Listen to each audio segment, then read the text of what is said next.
8 goals last night for the Carolina Hurricanes. You just heard them all. I'm Tim Donnelly, Dennis Cox producing the show. I mean, Canes just ran out of time, right? Could have, honestly, it was 8-2. Might as well have been 28-2. Felt like that kind of game for the Carolina Hurricanes. I love when you maybe are worried about something and immediately you learn you should not have been worried. Immediately. I'll use trick-or-treating last night, right? My 3.5-year-old going trick-or-treating. Actually started before I even got there because I was hosting the show. But I get home, and apparently there was some, you're worried about, will he be afraid? Will he be willing to go up, knock on doors, right? He's a little bit older now. He can run around. By the time I got there, the guy was candy, flying up. I'm like, oh, should not have been worried. What was I worried about? Running up to doors, knocking on them. Trick or treat. Perfect. Canes, what are they going to be like at home? Can they take the momentum of this road trip that they had? 5-1, 4 straight wins. They came together as a team, 2 weeks on the road. They're playing great. Can they bring it back to Villanova Center? About 2 minutes into that game. Oh, now what was I worried about? Get the candy. Go get the goals. All of them. Goal. Got Kit Kats, got Reese's, got Starburst. They got them all. Roslovic gets a couple. Svech gets a couple. Jackson Blake gets one, which was actually a little bit of a late addition, if you will, to the stat sheet because they had to go back and watch the tape and make sure that he did tip the shot that he did, and of course he did. He's a rookie with flair. Martin Necas gets one and 3 assists for a 4-point night. That's like going up to a house getting the king-size candy bar. Jarvis with 2 assists. Aho with an assist. Carrier with an assist. You heard Sean Walker get his very first goal as a Carolina Hurricane. Would not be surprised if that's a floodgates moment. Kokaniemi, his first of the season. First of the season. Not first as a Cane. First on the season. In addition to a bunch of assists he's already had. It was a fun day for the Canes. Rod Brind'Amour was asked specifically about what he's seen out of Jack Roslovic, which, for those of you that don't know, because he is new to the Canes, he didn't score goals like this at his previous location. But he's scoring them in bunches for the Canes. Here's what Rod had to say postgame.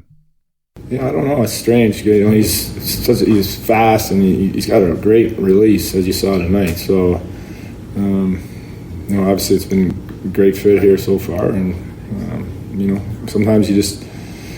I don't really know how to explain it, but maybe just a new change of scenery and fresh start. Sometimes that is what you need. It's kind of interesting. Roslovic last year played 40 games with the Columbus Blue Jackets. He started his season with the Rangers, did I flip that? Started his season with the Blue Jackets, played 40 games, finished his season with the New York Rangers. In the 40 games that he played with the Blue Jackets, he had 6 goals. He has played 9 games with the Carolina Hurricanes. He has 6 goals. He had 9 on the entire season last year. So things are getting better. And the way I look at the Canes now, right, because after a game like that, by the way, it's the 9th game of the year, you don't want to feel like a finished product, right? You can't allow yourself to go, hey, guess who's got this hockey thing figured out? 8-2, 5-game winning streak. It's us. The new guy Roslovic balling, the new guy Gostisbehere, or new old guy Gostisbehere balling, the new Jackson Blake guy, the rookie, balling. We've got it figured out. You can't think that way. There's kind of 2 ways to go about it. You can nitpick, right, and really watch the film and really look for everything. I would have liked you to have been 2 feet further up on the positioning here, and maybe if you looked left here, you could have saw this pass. You could really dive into the nitty-gritty. Or you can do what I would do, which is strengthen your strengths, which is look at what you're doing well and see how you can continue to improve there. Because right now, the things that are going to pop off an 8-2 game are good. Things that pop off the film during a 5-game winning streak, they're going to be good things popping off the film. So strengthen your strengths. Talk about Roslovic, right? If Roslovic's scoring goals and he hasn't done that, at least not in the most recent past of his career, make sure he knows what he's doing is what you want, right? In practice, go, all right, if you're going to score goals, let's set you up here. All right, if you're going to be a guy that finishes at the net, let's give you more opportunities to finish at the net. Like, take what's happening and build off of it, right? It's sometimes, and it's probably because I played football, my mind thinks of everything in a football sense. It's so easy in football. You have a wide receiver that has a great day. Guess what? Next week, you're putting him at the position that is the number one read more often, right? You are, if he was a third wide receiver in the set, has a great game, next week you might play him at the X. You tell your quarterback, give him a shot. It's so easy because plays are run and you stop every 40 seconds and say, let's all collect ourselves in a huddle. In hockey, a little bit more difficult, right? You can't just go, all right, we're going to put Roslovic at the number one option more often. You can play him with certain players. You can ask him to do certain things, but I think you should do it. Keep encouraging Jackson Blake, the rookie, to be more assertive as a scorer. His deflection goal, very subtle, but it's where he was. It's what he was looking to do. It's what he was ready for. Right? Success is when opportunity meets preparation. Make sure he's prepared to score when the opportunities arise. Martin Necas has 12 points in the last 5 games. That's on fire. That's in fuego. That's bananas. On a heater. He's on a heater.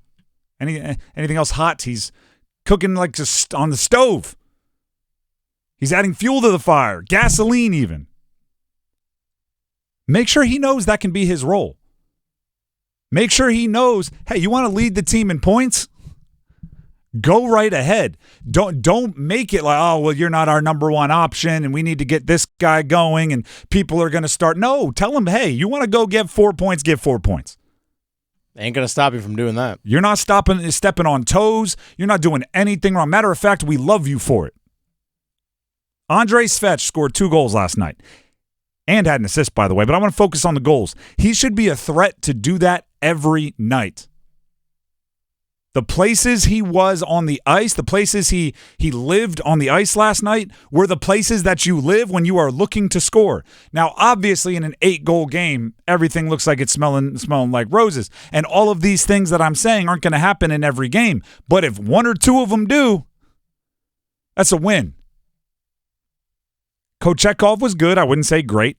Wasn't challenged a lot, to be honest. Had to scramble a few times after overextending himself. Aggressive mistakes, but baby steps. Better than he was the game before as far as controlling his impulses. Now, one of the goals allowed was a fluky, weird bounce. And by the way, I do like that each team gave each other a goal. Right? I don't mind that if you're going to give up an own goal, they're going to give up an own goal. It's a wash. So you can take the 8-2 game, make it a 7-1. By the way, the Bruins, because you go on NHL, a lot of times if I'm looking for a goal to rewatch, I will just go to the team that scored its official Twitter account. So if I want, that Sean Walker goal, I want to see it again, I'll go to the Canes Twitter account because they're most likely to retweet it. And they have all the rights to retweet it and everything. The Bruins didn't even post the goal. It was so fluky when it went off Slavin's leg. They didn't even go like, another one for Marchand. They just pretended it didn't exist, which I respect, kind of. Aho, I thought that was kind of funny. I thought Aho, this will be my last point here, and my rap fans, hip-hop fans will respect it. I think about 8 minutes into the opening period, Aho turned into Tupac from Hit 'Em Up. Hit 'Em Up, one of the most notorious rap disses of all time, aimed towards Biggie Smalls and Bad Boy, which is aging quite well when you include Diddy and Bad Boy. Never mind. There's a line where he basically says, y'all bleeps aren't even on my level. I'm going to let my little homies handle you. It did feel like Aho's first 2 or 3 shifts, he was looking for his own goals. He was active. And then he was like, oh, never mind. Y'all aren't even on my level. I'm gonna let these other fools handle you. I'm gonna keep the puck moving. I'm gonna keep it on the correct side of the ice, and they're just gonna score all the goals, and that's exactly what happened. So you come to this show on a Friday, you just might get a Sebastian Aho is Tupac reference because that's what we do on Fridays.